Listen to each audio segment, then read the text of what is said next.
Irmãos queridos, eu saúdo a igreja com a graça e a paz do Senhor Jesus. Convido os irmãos a abrirem a palavra de Deus no Evangelho do nosso Senhor, segundo registrou Mateus, capítulo 27. Hoje nós vamos terminar o capítulo 27 de Mateus. No próximo mês de novembro, estarão completando 7 anos do início das exposições em Mateus. Nós começamos estas exposições em Mateus em 2018, novembro de 2018. Então, muitas crianças aqui não eram nem nascidas, não é verdade? E agora já estamos hoje finalizando o penúltimo capítulo deste Evangelho, capítulo 27. Peço aos irmãos que acompanhem a leitura a partir do versículo 62 até o versículo 66.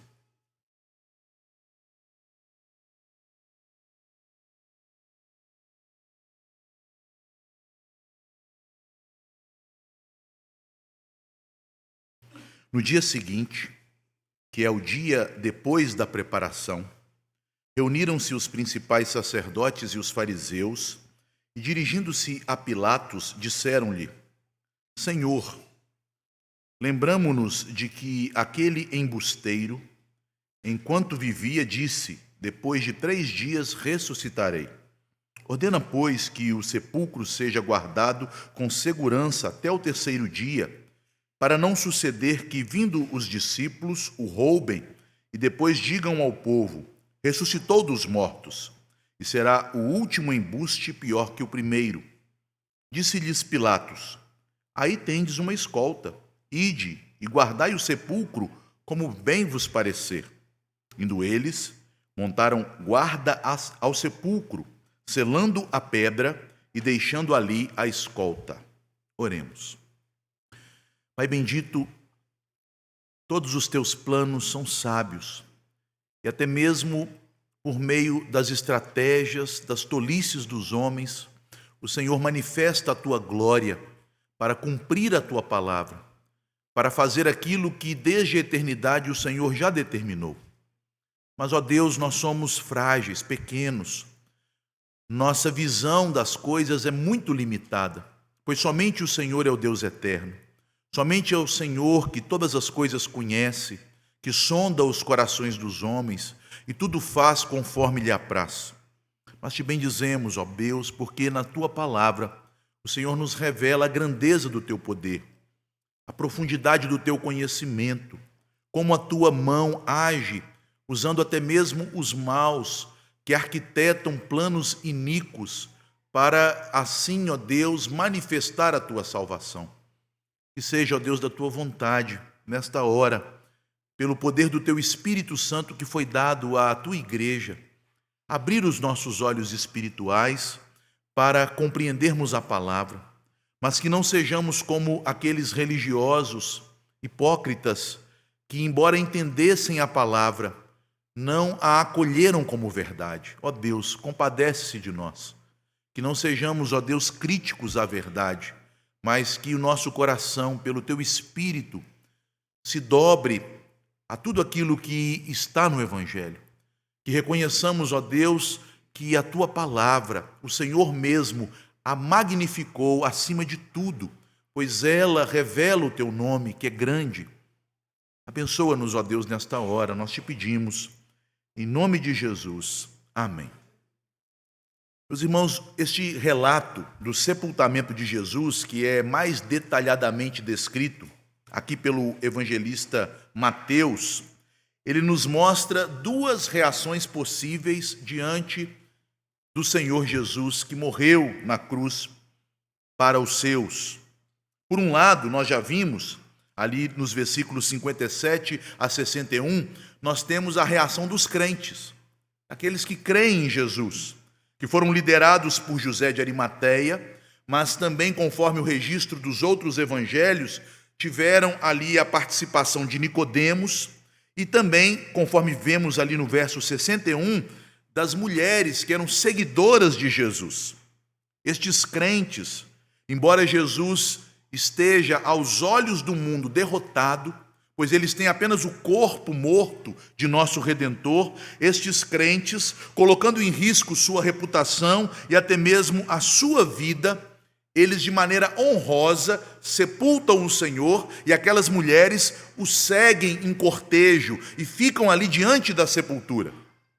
Lembrem-se, meus irmãos, conforme falamos na semana passada, que pela lei romana era proibido dar sepultura a alguém que havia sido condenado à cruz, principalmente quando a pena era a pena de traição. E este era o caso de Jesus. Os corpos dos condenados à cruz em Israel, ao contrário das demais localidades do império, onde os corpos apodreciam nas cruzes, como exemplo daqueles que se levantavam contra o imperador, mas em Israel, por causa da lei judaica, aqueles corpos eram tirados das cruzes e lançados no lixão, chamado Guiena.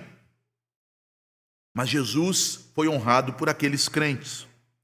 Mas chegando aqui ao versículo 62, nós temos uma outra reação diante do Cristo que foi morto. A reação dos inimigos de Jesus, quando tomam conhecimento não apenas de sua morte, mas de seu sepultamento. Entre o final da sexta-feira e durante aquela noite, início de sábado, estes homens são informados de que Pilatos autorizara a um deles, porque José de Arimateia era membro do Sinédrio, era um homem importante em Israel, Nicodemos também era membro do Sinédrio. Pilatos havia autorizado estes dois homens importantes a darem uma sepultura honrosa a Jesus. Eles não estão satisfeitos apenas com a morte de Cristo. Sabendo de que Jesus havia recebido esta honraria incomum, totalmente contrária ao costume, e que de alguma forma era mais uma testemunha de Pilatos de que ele considerava Jesus inocente, esses judeus vão até Pilatos.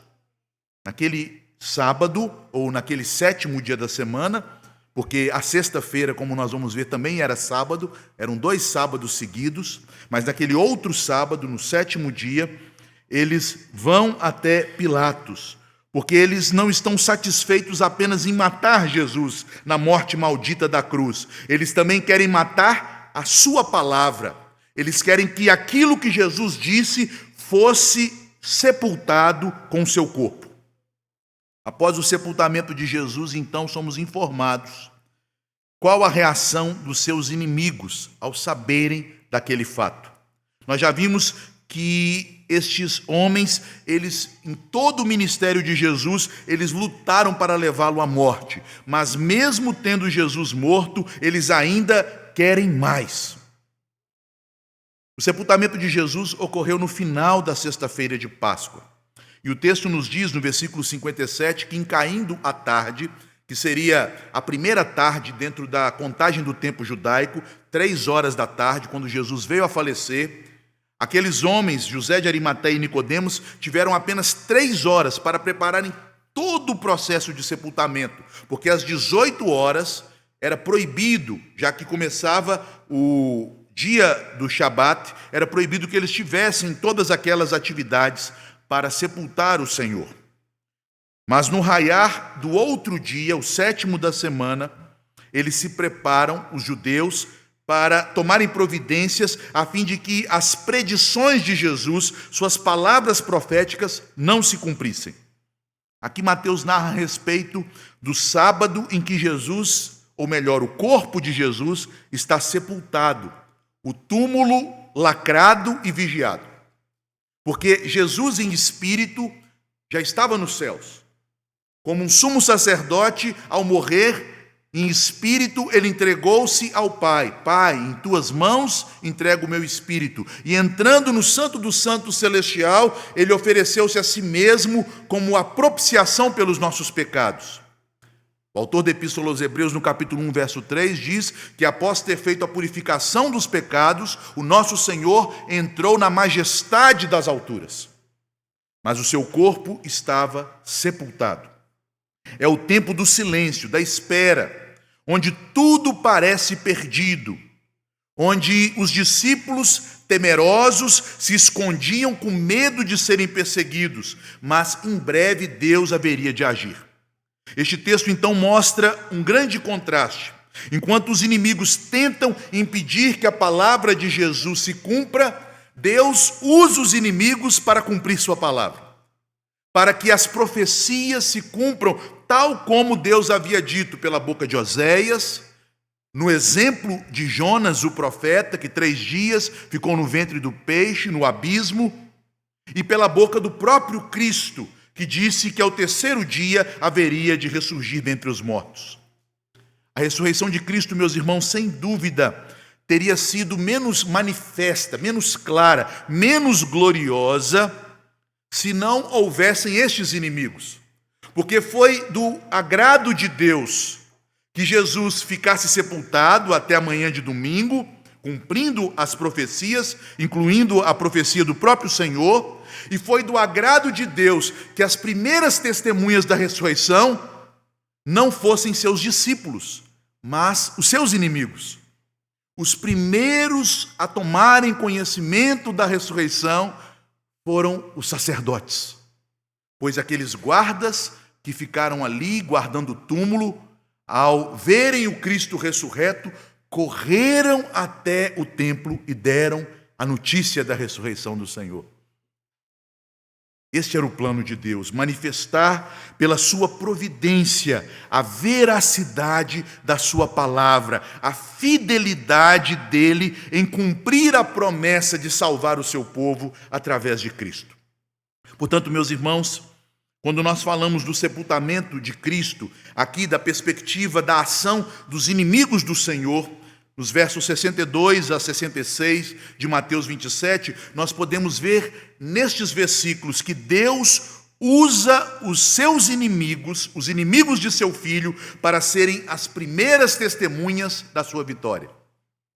Deus usa os inimigos do ungido, do Messias, de Jesus, para serem as testemunhas da vitória.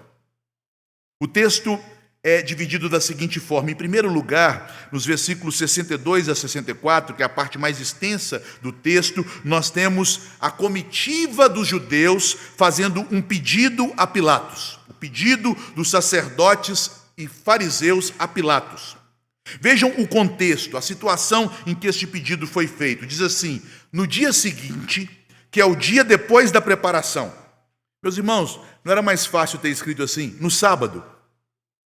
Não está meio confuso? No dia seguinte, que é o dia depois do dia da preparação. Mas sabe por que está escrito assim? Porque nós, devido à nomenclatura que nós demos ao 7º dia da semana, ao invés de ser sétima-feira, nós chamamos esse dia de sábado. Nós achamos que sábado é o nome de um dia da semana. Mas na lei de Deus, sábado é o nome que se dá para todo o tempo sagrado, que pode durar um dia, uma semana e até um ano, já que nas Escrituras o ano do jubileu é chamado de grande sábado, um sábado de 365 dias. E as festas judaicas, que caíam em diferentes dias da semana, dependendo do ano, como a Páscoa, a festa da expiação, o dia em que caía a Páscoa, o dia em que caía a festa da expiação, a semana da festa dos tabernáculos, eram chamadas estas festas na lei de sábados, os sábados de Deus, os tempos consagrados. Então, para os judeus, aquela sexta-feira, por ter sido uma sexta pascal, era um sábado. E o próximo dia, que era o 7º dia da semana, também seria um sábado. Por que Mateus então não registra? No sábado, os judeus procuraram Pilatos, porque Mateus, lembrem-se, ele escreve principalmente para judeus que se converteram a Cristo, que entendiam estas minúcias da lei cerimonial, que entendiam estas questões do calendário litúrgico da lei de Moisés. Então, aquele grande sábado, que era Páscoa, seria seguido de um outro sábado, que era o sábado semanal. Havia o sábado semanal, o 7º dia, mas também haviam os sábados sagrados e especiais, que eram sábados de festas. Por isso Mateus faz toda esta declaração um tanto quanto intrigante no dia seguinte, que é o dia depois da preparação. A sexta-feira da paixão foi o dia da Páscoa, por isso era um sábado. E o sétimo dia da semana era o sábado semanal. Para evitar esta confusão de nomenclatura, Mateus aponta para o dia da guarda do sepulcro com a expressão o dia depois da preparação, ou o dia depois do sábado pascal. Quem são estes que vão até Pilatos? Vejam, naquele dia que era um grande sábado, um sábado dentro do feriado da Páscoa, já que a Páscoa era um dia da semana que inaugurava uma semana sabática, que era a chamada Festa dos Pães Asmos. Então, todos aqueles 7 dias eram dias sagrados. Naquele período, os judeus, ao invés de guardarem o sábado de suas obrigações comuns, eles estão tão preocupados em destruir a reputação de Jesus e impedir a confirmação de sua palavra, que eles se colocam em trabalhos. Vejam como eles são hipócritas. Quem são estas pessoas? Reuniram-se os principais sacerdotes e os fariseus. Esta reunião não é uma reunião qualquer, é uma reunião estranha. É como se nós disséssemos que os bolsonaristas se reuniram com os petistas para fazerem uma aliança. Não soaria estranho? Mas é exatamente o que nós temos aqui, porque aqui há 2 partidos opostos, inimigos, antagônicos. Os principais sacerdotes eram membros do partido dos saduceus, o partido que não cria em ressurreição, não cria em elementos sobrenaturais, que não cria em anjos, e tinham no judaísmo uma seita que os rivalizava, tentando ser proeminente entre o povo, a seita dos fariseus, que eram considerados aqueles judeus mais ortodoxos, que por sua vez criam em anjos, criam em revelação e criam em ressurreição. Quando Mateus nos diz que eles reuniram-se, para qualquer judeu ao ler este texto, eles já veem que há algo estranho. Lula e Bolsonaro estão juntos na eleição. Como assim? Saduceus e fariseus? Sacerdotes e fariseus juntos? Sim, eles estão juntos porque eles têm um inimigo em comum, e este inimigo é o Senhor Jesus. Eles estão dispostos a se unirem, se o objetivo for atacar Jesus, porque mesmo que ele já esteja morto, ainda é necessário destruir a sua palavra, a sua reputação, a sua memória. Meus irmãos, Jesus já havia dito claramente 3 vezes, conforme o registro de Mateus, para os discípulos não se preocuparem quando ele fosse morto. Ele disse: eu vou para Jerusalém, eu vou morrer, mas eu vou ressuscitar. Vejam o capítulo 16, versículo 21. Se não foi uma declaração clara. Mateus 16, 21, quando após Pedro confessar Jesus, Jesus então declara para Pedro e os demais apóstolos: desde esse tempo começou Jesus Cristo a mostrar a seus discípulos que lhe era necessário seguir para Jerusalém, sofrer muitas coisas dos anciãos, dos principais sacerdotes e dos escribas, ser morto e ressuscitado no 3º dia. Veja também que Jesus repete este ensino aos seus discípulos, no capítulo 17 de Mateus, nos versículos 22 e 23. Reunidos os discípulos na Galiléia, disse-lhes Jesus: o Filho do Homem está para ser entregue nas mãos dos homens. Estes o matarão, mas ao 3º dia ressuscitará. Então os discípulos se entristeceram grandemente. E uma 3ª vez, no capítulo 20 de Mateus, versículos 18 e 19, Jesus disse a eles, quando eles estavam indo para Jerusalém, para esta última Páscoa: eis que subimos para Jerusalém, e o Filho do Homem será entregue aos principais sacerdotes e aos escribas. Eles o condenarão à morte e o entregarão aos gentios para ser escarnecido, açoitado e crucificado. Até a forma da morte Jesus profetizou. Mas ao 3º dia ressurgirá. Não era novidade nenhuma que daí pouco tempo Jesus ressuscitaria, porque ele havia dito isso. No entanto, há um problema, meus irmãos. Se vocês observarem estes 3 textos que eu li, em seus contextos, com mais detalhe, você perceberá que estas 3 palavras diretas a respeito da ressurreição no terceiro dia após a morte foram ditas de maneira exclusiva para os discípulos. Jesus não declarou estas coisas publicamente. Mas vejam que, ao procurarem Pilatos, os fariseus e sacerdotes, eles disseram: olha, nós soubemos que você sepultou, Jesus autorizou a sepultura dele, e nós lembramos que aquele mentiroso, aquele embusteiro, ele disse: depois de 3 dias ressuscitarei. Jesus não havia dito isto para eles. Ele havia dito isso só para os discípulos. Como eles ficaram sabendo? Como eles obtiveram esta informação? Jesus não falou estas coisas publicamente.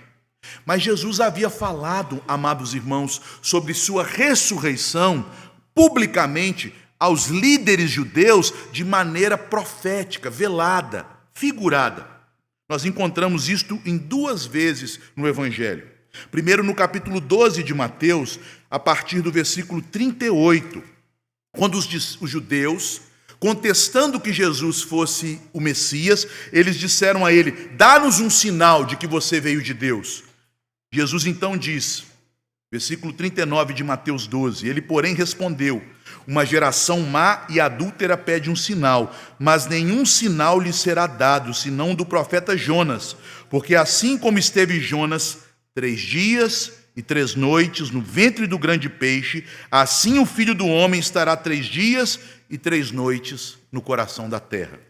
E mais uma vez, no capítulo 16 do Evangelho de Mateus, no versículo 4, uma geração má e adúltera pede um sinal, e nenhum sinal lhe será dado senão o de Jonas. E deixando-os, retirou-se. Percebam que no início do capítulo 16, Jesus está falando para os fariseus e os saduceus. Meus irmãos, isto é algo surpreendente, é notável, é incrível. Porque enquanto os discípulos que ouviram a verdade clara da parte de Jesus, Jesus disse: meus filhos, meus discípulos, nós estamos indo para Jerusalém, mas lá eu não vou ser recebido como um rei, lá eu vou ser crucificado e ao terceiro dia eu vou ressuscitar. Qual foi a reação dos discípulos? Eles creram? Eles fugiram, eles se esconderam. Eles não acreditaram naquilo que Jesus disse a eles de forma literal, clara, sem rodeios, sem figuras, em uma linguagem totalmente transparente, translúcida. Mas é notável que enquanto os discípulos não conseguiam entender as predições de Cristo quanto à sua ressurreição, mesmo tendo sido falado de forma tão direta, os fariseus e principais sacerdotes lembraram-se do que ele tinha dito e entenderam aquela linguagem simbólica, profética, tipológica, e a entenderam corretamente. Aquele embusteiro nos disse que ao terceiro dia ele haveria de ressuscitar. Meus irmãos, que coisa terrível!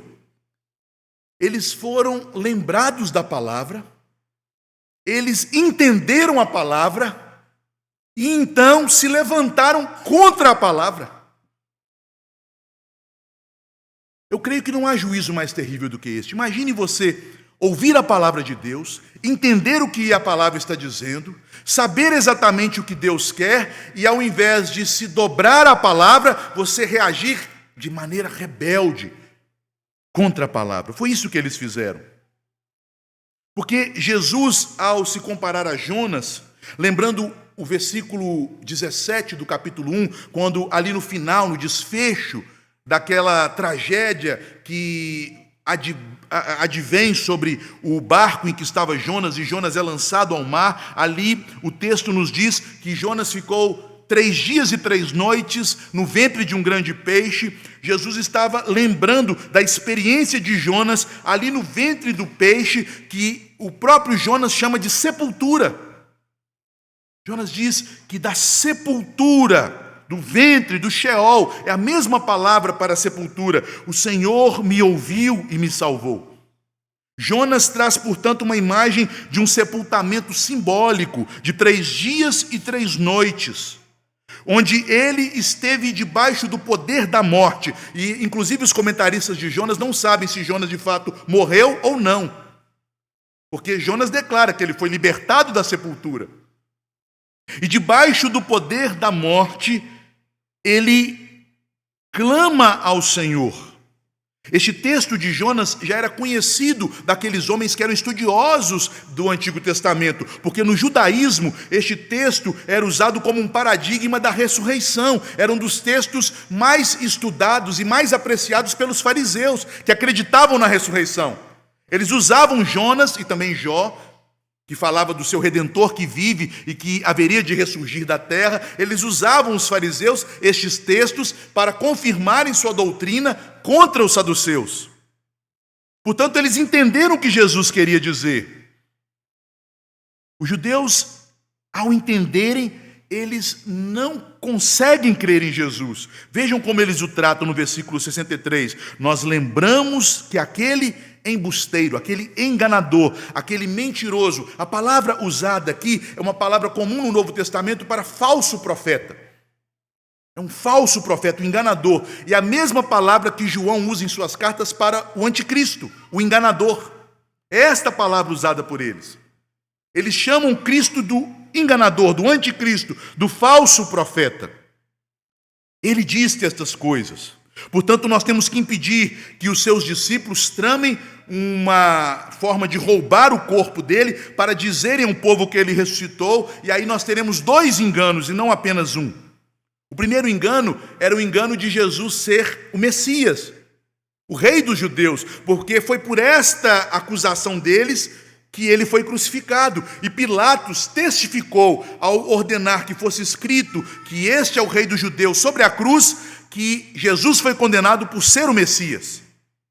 Isso já tinha sido um grande prejuízo para a causa daqueles religiosos.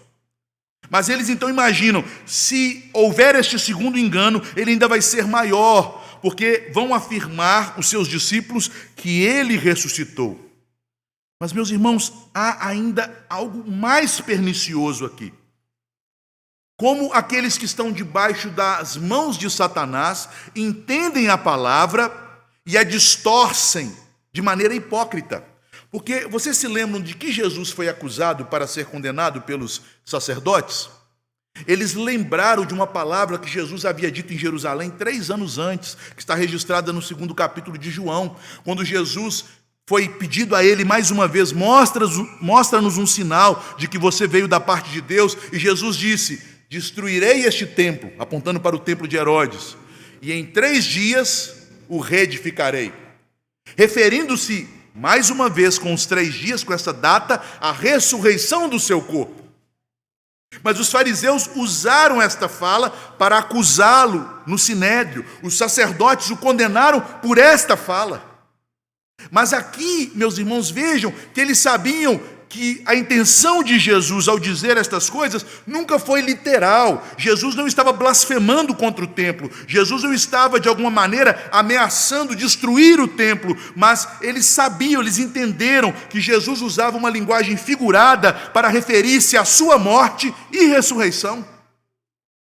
Meus irmãos, que espantoso como estes homens entendiam a palavra e como eles lutavam contra a palavra.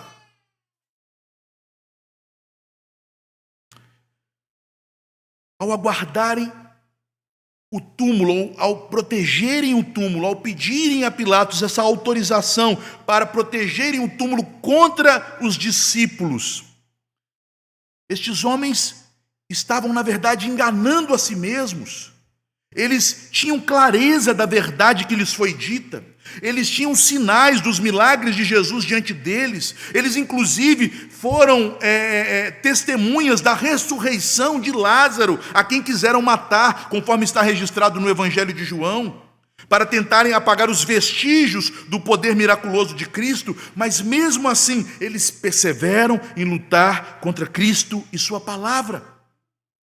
Eles estavam enganando a si mesmos, porque eles não queriam aceitar a verdade, eles não queriam se arrepender, eles não queriam perder os seus privilégios religiosos que tinham por causa de seu cargo. Seu coração estava terrivelmente endurecido. Eu suspeito, meus irmãos, que nesta hora eles já estão passando aquela linha a qual o Senhor os havia advertido no capítulo 12 de Mateus, de cometerem a blasfêmia contra o Espírito Santo. Eles sabiam de toda a verdade, eles entendiam a verdade, mas eles resistiam à verdade. Então nós observamos no capítulo ainda 27, verso 65, depois do pedido daqueles homens, quando eles falam, ordena que o sepulcro seja guardado com segurança, a resposta de Pilatos, no verso 65. A resposta de Pilatos, conforme se encontra na língua original, ela pode ser traduzida como um imperativo ou como um indicativo. Como se Pilatos estivesse dando uma ordem, ou então como se Pilatos estivesse apenas constatando um fato. Pilatos disse, se for no imperativo, levem essa escolta. Ou Pilatos disse, vocês já têm uma escolta, use-a de vocês. Provavelmente, e esta é a tradução que opta a nossa versão, esta é a melhor forma de entendermos o texto. Quem guardou o túmulo de Jesus não foram soldados romanos. Quem guardou o túmulo de Jesus foram os soldados dos sacerdotes. Aí vocês têm os seus soldados, para que você precisa do meu? Esta é a ideia aqui na fala de Pilatos. Pilatos está dizendo, vocês já têm homens que trabalham para vocês. Vocês já têm aqueles homens que foram no Getsêmani e pegaram Jesus à força. Vocês já têm os levitas, a guarda levítica, que com suas armas protegem o templo, impedindo que os gentios entrem no pátio do templo. Vocês já têm uma escolta. Por que vocês estão me incomodando? Tem a minha autorização. Ironicamente, é como se eles dissessem, vocês têm a minha bênção. Se querem vigiar um defunto, vigiem esse defunto. Pilatos já está aqui esgotado com aqueles homens, com as suas pressões, com as suas loucuras. É como se Pilatos estivesse dizendo assim para eles, vocês tinham medo desse homem quando ele estava vivo, agora ele está morto e vocês ainda têm medo dele. Guardem o sepulcro com rigor possível, da maneira que vocês acharem melhor. Se isto for ajudar, usem sua guarda, fiquem à vontade.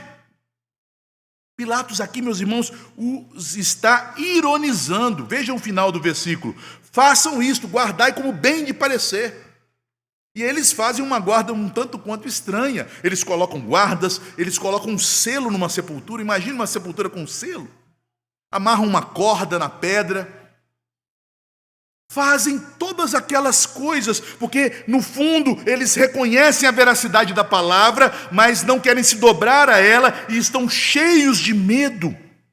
Pilatos é irônico, Pilatos percebe a aflição do coração daqueles homens. Vão, guardem o sepulcro, façam o que bem lhes parecer. E nós temos, meus irmãos, que entender que aqueles soldados não eram romanos, até por causa da reação deles no capítulo 28, verso 11. Quando você olha, após a ressurreição de Jesus, quando Jesus ressuscita, estes soldados não vão até Pilatos, porque eles não são soldados romanos. Eles vão se apresentar para os seus comandantes, para os seus chefes, que eram os sacerdotes. E diante dos sacerdotes, eles dão o testemunho. Jesus ressuscitou. Meus queridos irmãos, os representantes do povo de Deus eram os sacerdotes. Eles foram os primeiros a saber que Jesus ressuscitou. E eles não creram em Jesus. Eles souberam dos milagres, eles entenderam a mensagem, eles reconheceram tudo aquilo que Jesus disse e, por fim, eles receberam o testemunho fiel de duas testemunhas que foram escolhidas por eles mesmos e se endureceram. Que coisa terrível! Que situação extraordinária é a situação de um homem a quem Deus permite compreender sua palavra, mas não lhe dá o Espírito Santo para que a palavra penetre no coração e o conduza à fé e ao arrependimento. E nós então chegamos ao versículo 66, quando o plano deles é colocado à obra, indo eles, e nós devemos subentender que este indo eles não refere-se apenas aos guardas da escolta, porque não poderiam ser os guardas a selar o sepulcro, já que o selo que foi usado era o selo do sacerdote ou do sumo sacerdote, mas indo todos eles, os fariseus, os sacerdotes e a guarda, indo eles, montaram guarda ao sepulcro, selando a pedra e deixando ali a escolta. Vejam, meus irmãos, quão meticulosa e até mesmo exagerada, louca foi a guarda daquele sepulcro. Aqueles sacerdotes e fariseus, eles eram extremamente zelosos em observar o sábado, mas o seu ódio a Jesus era maior do que o seu zelo hipócrita, porque eles não ligaram em profanar o sábado, em fazer uma longa caminhada que não era permitida pela lei e em realizar estes trabalhos no dia em que eles consideravam sagrado e no dia em que eles usaram como uma forma de perseguição pública ao Senhor. Eles providenciaram uma guarda especial e, além disso, eles selaram a pedra do sepulcro. O selo era feito com argila ou então com cera. Uma corda era colocada dos dois lados, amarrada na pedra. Ela era então afixada por argila ou cera e o emblema do selo, do sinete do sumo sacerdote era colocado ali para que não fosse removida aquela corda. Algo que demonstrava que aquele lugar estava lacrado, aquele lugar estava ali para ser inviolado. Com certeza, meus irmãos, aquele selo do sumo sacerdote haveria de intimidar as pessoas. Ninguém ousaria romper o selo ou mover a pedra. Todo este trabalho árduo, zeloso, no dia de sábado, para se assegurarem de que o sepulcro de Jesus não seria invadido pelos seus discípulos, para que o corpo fosse roubado. Meus irmãos, veja que loucura. Onde estavam os discípulos? Eles não participaram nem da crucificação.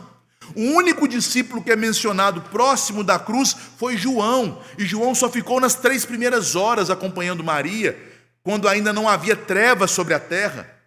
Depois, quando as trevas caíram sobre a terra, João não é mais mencionado.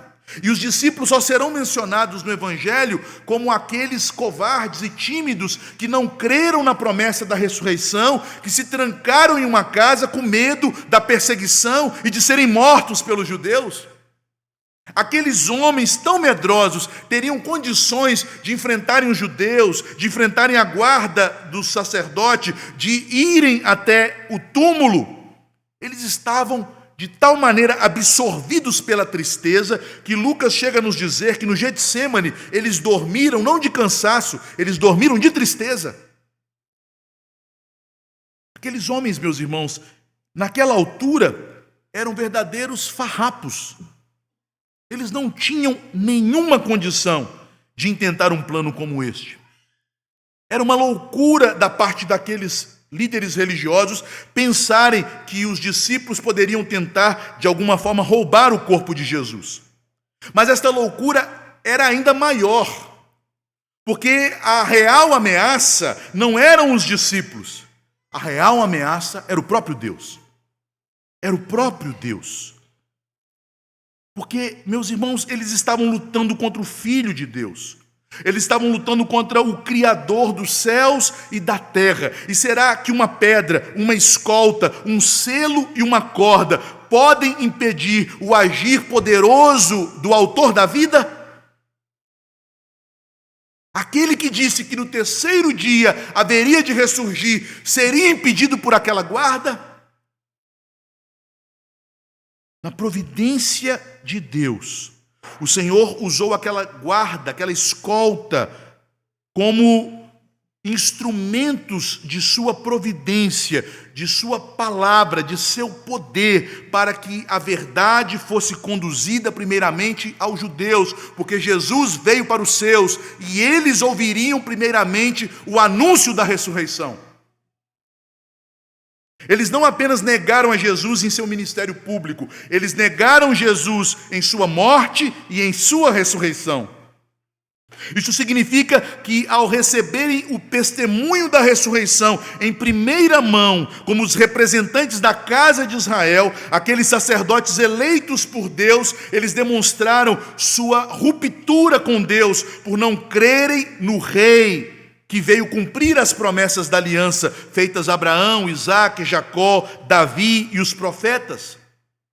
Somente depois disso, deste testemunho aos judeus, Jesus se revelou aos seus discípulos e por meio dos discípulos ele foi anunciado aos gentios.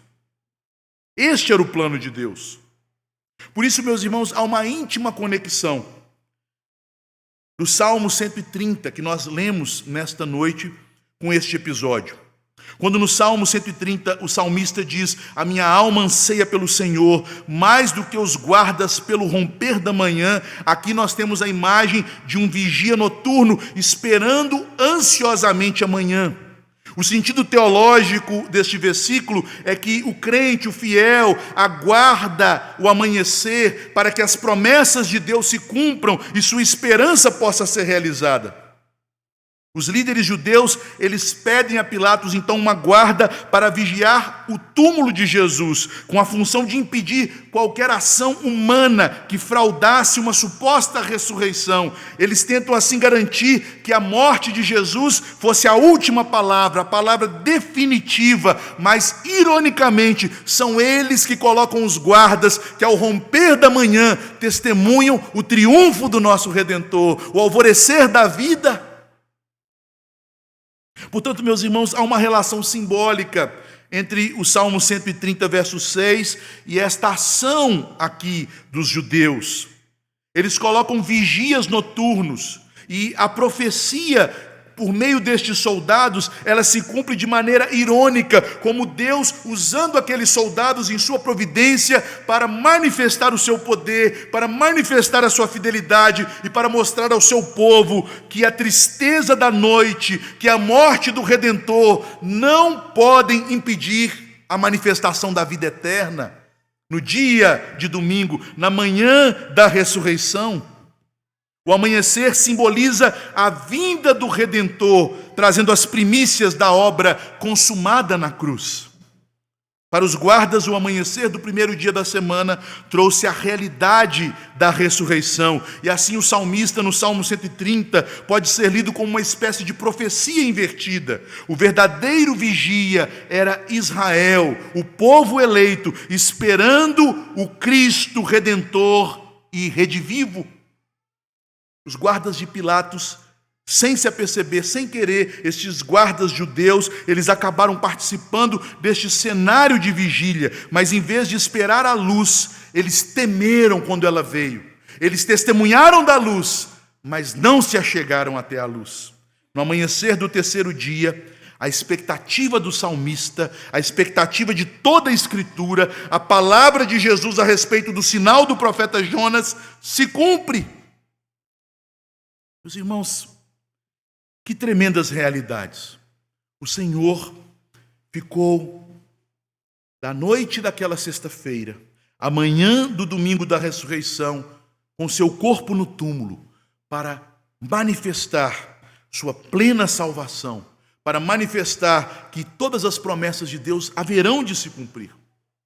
Aplicando este texto, em primeiro lugar, nós devemos aprender que Deus usa todos os meios, incluindo as ações dos ímpios, dos seus inimigos, para cumprir a sua palavra e para manifestar a sua salvação. Meus irmãos, isto é uma verdade contundente das Escrituras, mas é difícil crer nela.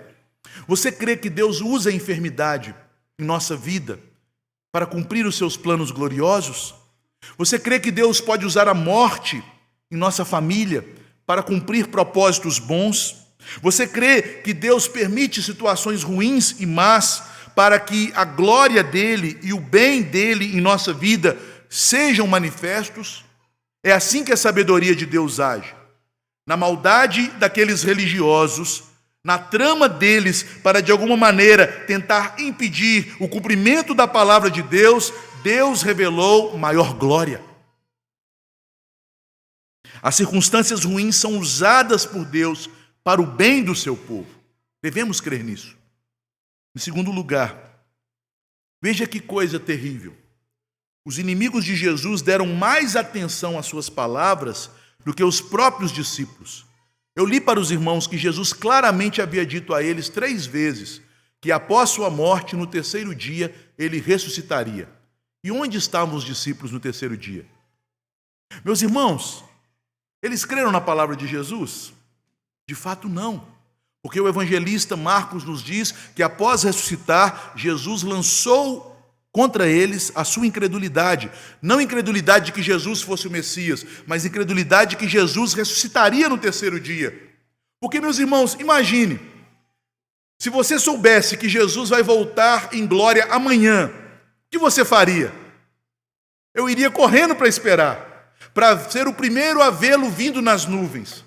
Se eu sou daqueles discípulos e tenho de fato uma fé convicta na veracidade de que ele ressuscitaria na manhã daquele domingo, eu faria uma vigília na porta daquele sepulcro para ver os anjos descendo, a pedra sendo removida e o Senhor em glória saindo daquele lugar. Mas eles fizeram isto? Eles se esconderam. As únicas testemunhas destes eventos extraordinários foram os anjos que desceram e os guardas que tombaram diante daquela manifestação gloriosa. Vejam que os ímpios judeus estavam mais preocupados com o cumprimento da palavra do que propriamente os discípulos.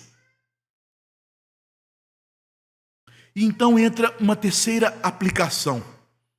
Qual tem sido nossa esperança diante da palavra de Deus? Meus irmãos, de nada adianta você ouvir a palavra, lembrar-se da palavra, entender a palavra e não crer na palavra. Não adianta. Não foi esta a situação dos fariseus? Não foi esta a situação aqui dos sacerdotes? Eles lembraram do que Jesus disse, eles entenderam exatamente o que Jesus disse, eles até agiram para impedir o que Jesus disse, porque eles não creram no que Jesus disse. O grande obstáculo para o mover de Deus em nossa vida, o grande obstáculo para o avanço do reino, o grande obstáculo para obtermos e usufruirmos as promessas de Deus que já nos foram dadas, todas elas em Cristo Jesus, é a nossa incredulidade. Nós temos agido como pessoas medrosas e desconfiadas. Temos agido com uma fé acanhada e pequena. Temos trabalhado sabendo que o reino de Deus, apesar de todas as lutas, de todos os cenários adversos, ele vai crescer e prosperar. Você crê nisso? Você tem investido em que sua vida? Você tem investido no reino? Você tem investido na eternidade? O seu coração está alegre sabendo que o reino de Cristo haverá de triunfar? Você realmente crê que em Cristo nós somos mais do que vencedores por meio daquele que nos amou? Que embora o mundo nos ataque, embora a igreja seja perseguida e acossada, ela o é porque ela conhece estas verdades e está alicerçada nestas verdades? Por fim, meus irmãos, este texto nos ensina que ao ser sepultado, Jesus estava levando consigo os nossos pecados, conforme nos diz o apóstolo em Romanos 6. Todos os nossos pecados foram sepultados com Jesus.